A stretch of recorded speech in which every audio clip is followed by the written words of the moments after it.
Question number 3 part 1 ax minus 5a plus 4x plus 20। सवाल में कह रहे हैं factorise the given algebraic expression.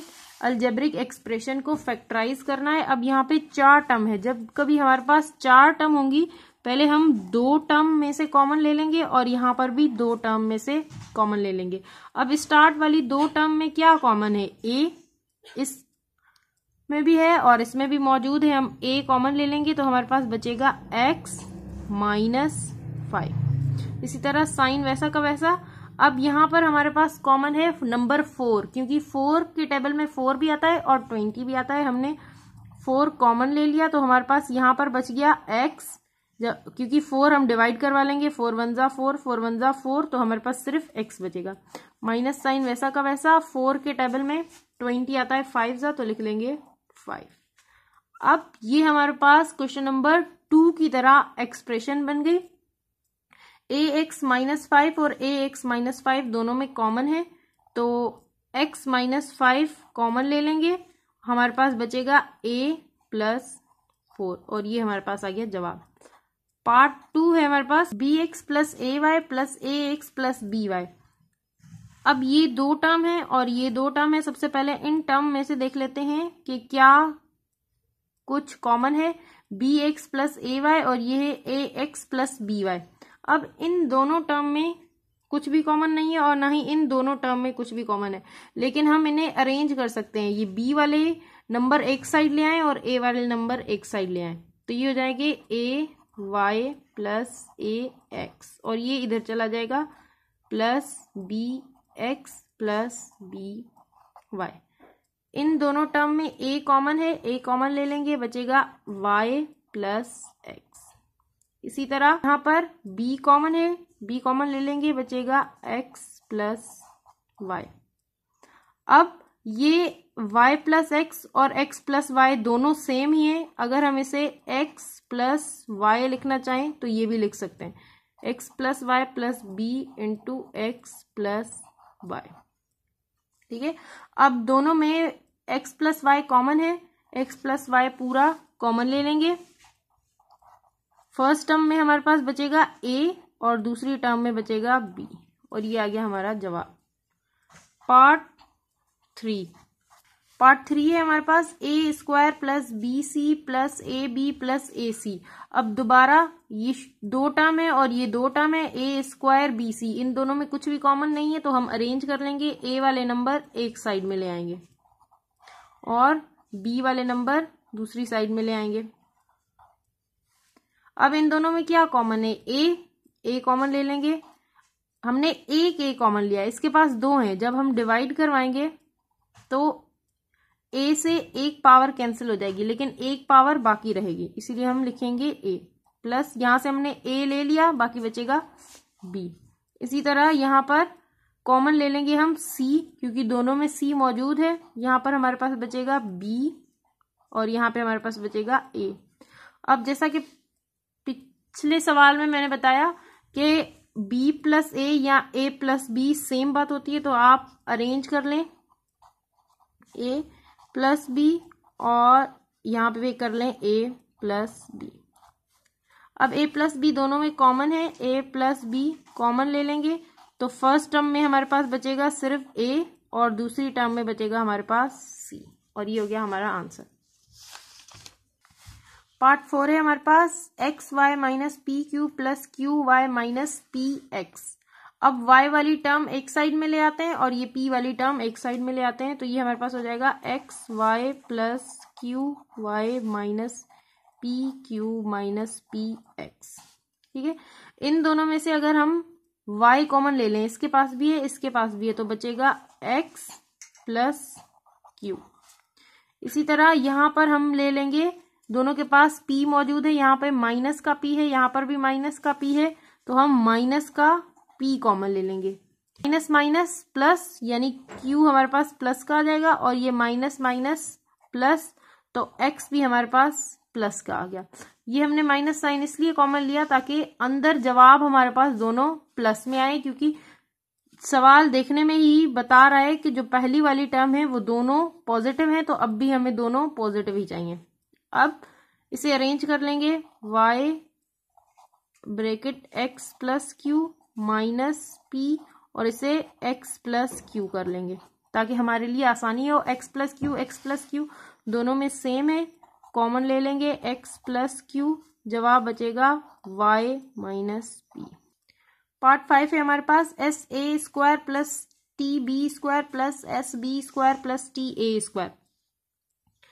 अब इन दोनों टर्म में और इन दोनों टर्म में सेम नहीं है, इसीलिए हम एस वाली टर्म्स एक साइड में लेंगे और टी वाली टर्म दूसरी साइड में। तो ये हो जाएगा एस ए square plus S B square, ये हो जाएगा टी ए square plus T B square. अब इन दोनों में s कॉमन है, s कॉमन ले लिया तो हमारे पास आ गया a square plus b square. इसी तरह यहाँ पर t दोनों में कॉमन है तो प्लस t कॉमन ले लिया, बच गया a square plus b square. अब दोनों टर्म में a स्क्वायर बी स्क्वायर एक जैसा है तो a square plus b square पूरा का पूरा कॉमन ले लिया। पहली टर्म में बचा s और दूसरी टर्म में बचा t। 6hx minus 12ky plus 9kx plus 8hy। अब h वाली टर्म को एक साइड ले आएंगे और k वाली टर्म को दूसरी साइड, तो ये हो जाएगा 6hx प्लस 8hy। इसी तरह ये हो जाएगा 9kx माइनस 12ky। अब 6xh प्लस 8hy में h हमारे पास कॉमन है तो हम कॉमन ले लेंगे और 6 और 8 दोनों 2 के टेबल में आते हैं तो हम 2 भी कॉमन ले लेंगे। तो यहाँ हमारे पास बचेगा 2 के टेबल में 6 कितने जा आता है 2 3 जा, तो 3 और x बच गया। इसी तरह 2 के टेबल में 8 कितने जाता है 4 जा, लिखा 4 और y। इसी तरह यहाँ पर हम कॉमन ले लेंगे k, तो हमारे पास और 9 और 12, 3 के टेबल में 9 भी आता है 12 भी आता है तो हम 3k कॉमन ले लेंगे। तो यहाँ पे बचेगा 3 3 जा 9, तो 3x और प्लस माइनस माइनस 3 के टेबल में 4 जा आता है 12 और k हमारे पास पहले ही कॉमन है तो ये आ गया y। यहाँ सवाल में मिस्टेक है जो कि है प्लस 8hy, जबकि यहाँ पे होना चाहिए था माइनस 8hy। अब इस हिसाब से माइनस 8hy ये माइनस का होगा तो यहाँ आकर भी माइनस का ही रहेगा और जब हम कॉमन लेंगे फिर भी माइनस का ही होगा। 3x माइनस 4y और 3x माइनस 4y दोनों में कॉमन है तो 3x माइनस 4y हम कॉमन ले लेंगे तो यहाँ पे हमारे पास बचेगा 2h प्लस 3k और ये आ गया हमारे पास जवाब। 24ax minus 15by minus 20ay plus 18bx। Term और दूसरी टर्म में कुछ भी कॉमन नहीं है, फर्स्ट टर्म और थर्ड टर्म में कॉमन है तो ये एक साथ ले आएंगे 24ax माइनस 20ay और ये उस तरफ चला जाएगा तो ये हो जाएगा प्लस 18bx पहले से मौजूद था और ये वहां गया माइनस 15by।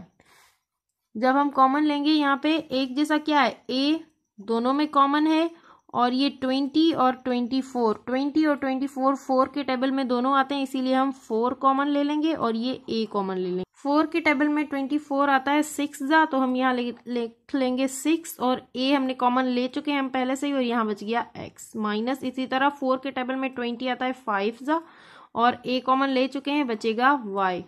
यहाँ पर हमारे पास दोनों में b कॉमन है और 18 और 15 दोनों 3 के टेबल में आते हैं तो 3 कॉमन ले लेंगे और b कॉमन ले लेंगे। 3 6 जा 18 बच गया x माइनस का साइन, 3 5 जा 15 बच गया y। अब 6x माइनस 5y दोनों टर्म में कॉमन है तो 6x minus 5y again common ले लेंगे तो हमारे पास बचेगा 4a प्लस 3b। पार्ट 8 है हमारे पास 2ax minus 21dy plus 7dx minus 6ay। अब ax dy दोनों आपस में कॉमन नहीं है तो a वाले नंबर एक साइड में ले आएंगे और d वाले नंबर दूसरी साथ ले आएंगे। 2ax और माइनस 6ay, इसी तरह प्लस 7dx और माइनस 21dy।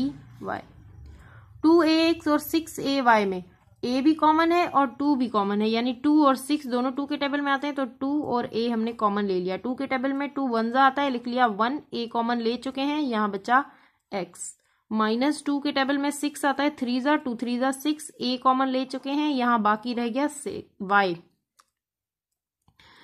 अब यहाँ पे 7dx और 21dy, d दोनों में कॉमन है, d कॉमन ले लिया। अब नंबर 7 और 21 दोनों 7 के टेबल में आते हैं, 7 कॉमन ले लिया। यहाँ पे बच गया हमारे पास x, माइनस 7 के टेबल में 21 आता है, 3 और ये बच गया y। अब x माइनस 3y दोनों में कॉमन है, तो x माइनस 3y कॉमन ले लेंगे, यहाँ पे बचेगा 2a प्लस 7d। अब क्वेश्चन नंबर 3 के हम 8 पार्ट सॉल्व कर चुके हैं।